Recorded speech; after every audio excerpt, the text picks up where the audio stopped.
O livro do profeta Isaías. Isaías viveu em Jerusalém na segunda metade do período do reino de Israel. E ele falou em nome de Deus para os líderes de Jerusalém e Judá. Ele falou primeiramente sobre o julgamento de Deus. Ele advertiu os líderes corruptos de Israel que a sua rebelião contra a aliança deles com Deus teria um custo. Que Deus usaria os grandes impérios da Assíria e depois da Babilônia para julgar Jerusalém, se eles persistissem na idolatria e na opressão dos pobres. Mas esse anúncio foi combinado com uma mensagem de esperança.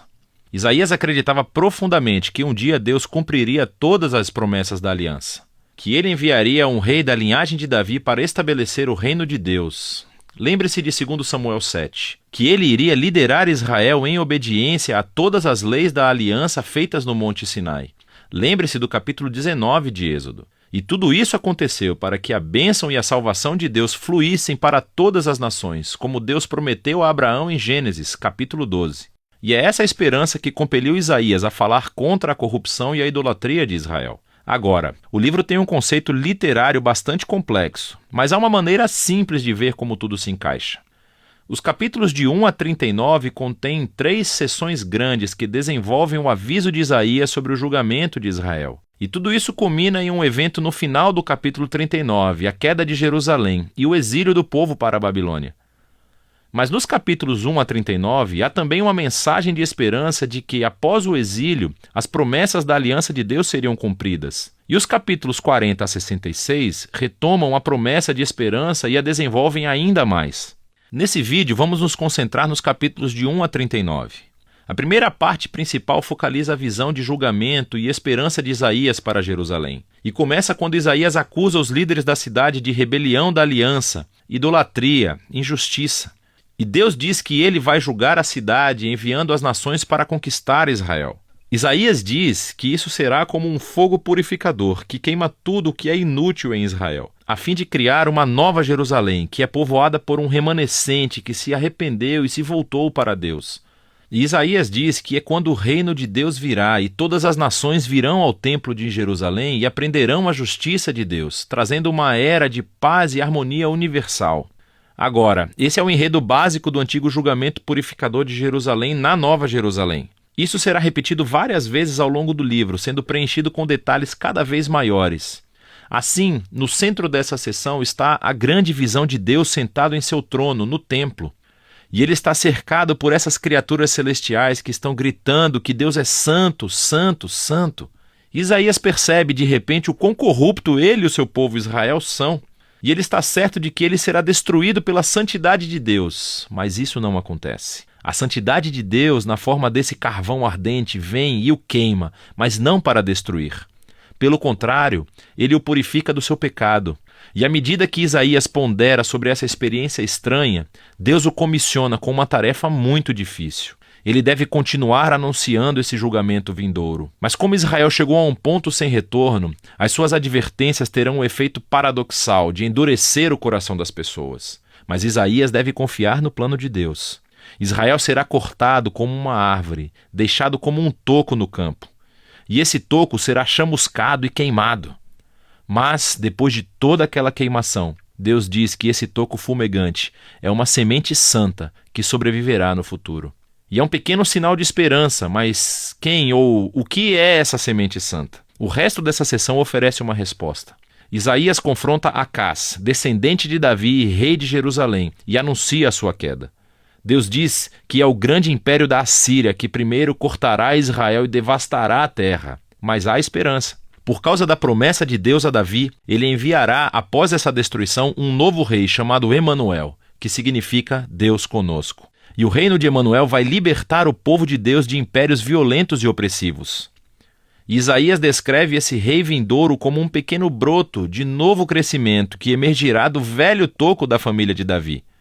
É esse rei que é a semente santa do capítulo 6. E o rei será capacitado pelo Espírito de Deus para governar uma nova Jerusalém e trazer justiça para os pobres. E todas as nações procurarão esse rei messiânico para obter orientação. Seu reino transformará toda a criação, trazendo paz. Agora, você terminou os capítulos de 1 a 12 com uma boa impressão da mensagem de julgamento e esperança de Isaías. Mas quando tudo isso acontecerá?